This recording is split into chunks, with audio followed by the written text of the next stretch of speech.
فمن بدله بعدما سمعه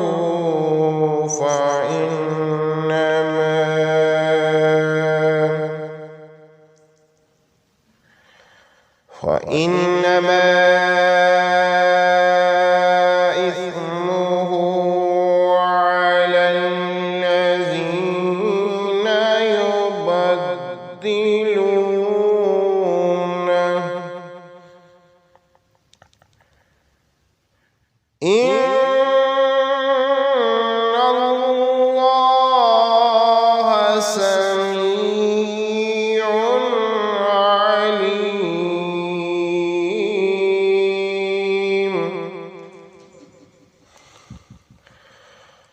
فمن خاف من موصٍ جنفا أو إثما فأصلح بينهم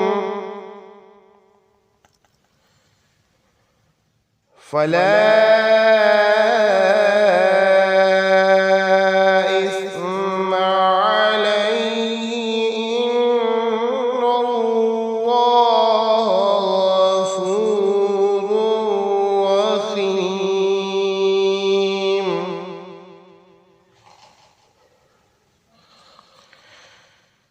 يا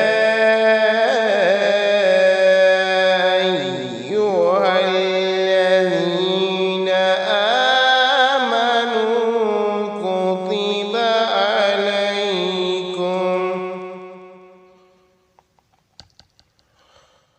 عليكم الصيام كما كتب على الذين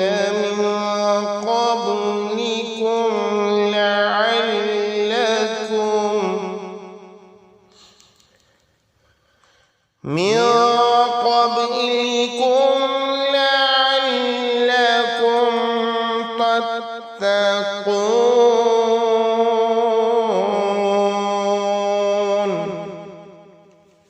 फिर जो शख्स इस वसीयत को सुनने के बाद उसमें कोई तब्दीली करेगा तो इसका गुनाह उन लोगों पर होगा जो इसमें तब्दीली करेंगे।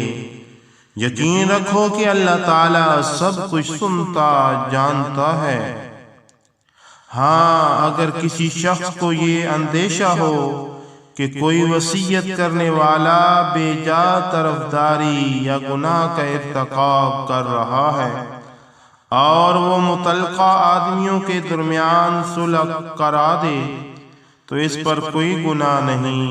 बेशक अल्लाह ताला बहुत बख्शने वाला बड़ा मेहरबान है।